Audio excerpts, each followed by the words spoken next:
Welcome back. In this video we're going to show you the A203 joist anchor bracket. So what do I mean by joist anchor? It's for anchoring your joist onto your beam and creating a super strong connection there. The purpose of this bracket is to stop your joists from moving. So you don't want them to slide along your joists. You want your joist spacing equal. You want to stop your joists from moving back and forth, and you also want to stop your joists from rolling over side to side. So let's have a look at the packaging. Once again, we've got the QR code that's on all our packaging. If you're ever on site and unsure about how to install something, scan the QR code and it'll take you to a video like this one. We have the image here showing how the item actually gets installed. We can see here we've got 25 of these joist anchors in the box. We've got our A401 screws that we'll talk about shortly. And you can see here I've got a bracket which I can show you.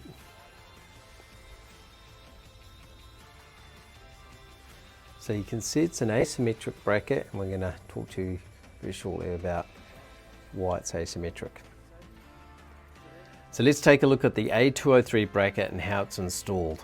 First of all, let's talk about why it even exists. So this is attaching your joists to your beams, so it stops your joist from moving along your beams. It also stops your joist from rolling over, and it also keeps your joist spaced out nice and evenly. So let's look at this mock-up here where we've got this joist profile sitting onto these beams. In this particular scenario, we've got an A120 profile. So this is a 2x2 or a 45mm by 45mm profile. I'm going to show you how I just simply put this over the lip of the channel there, and one on alternating sides. So I start on this side, I go to the next side, and then I go to the next side. That's all that's required for this profile.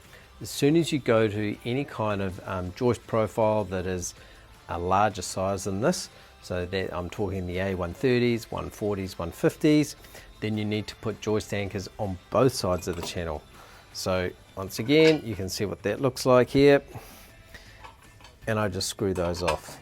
So that is stopping this movement, and it's also stopping this movement, and it's stopping the joist from rolling over. Once again, one screw per bracket per hole there, and that is sufficient. Now let's talk about the scenario where you're going to use a beam on an angle to a joist. So the design of this bracket actually keeps the beam square to the joist, but in this scenario we actually want to have a beam on an angle to a joist. In that scenario, you actually flip the beam over. So you roll it over, and you can see now that I've got my beam on an angle to my joist. And if you were to use the joist anchor in the typical way, it would normally sit into the top channel of the beam, but because we've got it on an angle, that's not going to work. So we roll the joist over. Now we've got a flat section here. You can see the lines here in the top of the beam, and now this is where I actually use the other side of the joist anchor, and I put it down onto here, and you can see how I just line it up with the middle line on the top of the beam, and I put one screw through there, and then I'll put one screw here on this side as well. So you can see now I've got two joist anchors on that connection, and it makes it a super strong connection. Let's talk screws. This is the A401 screw. It's our most common screw.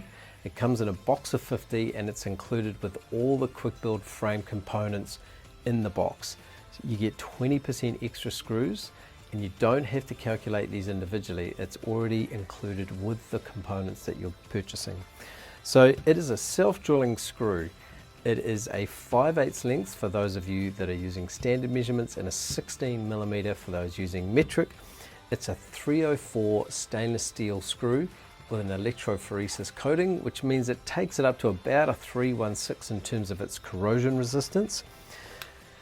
Now the head of the screw is a 3/8 hex head, and that just happens to fit perfectly in with the 3/8 driver that we provide.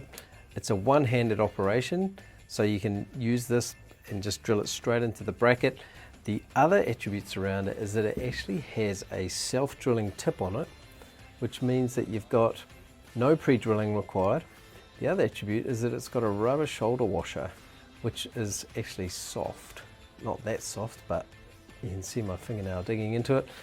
But what that means is that it acts as a shoulder washer. It isolates the screw from the bracket, but it beds the screw really nicely into the profile when you're screwing it in. So that is the A401 self-drilling screw that comes with all the components.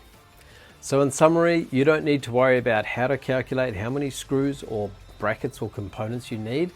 The deck planner will calculate it for you.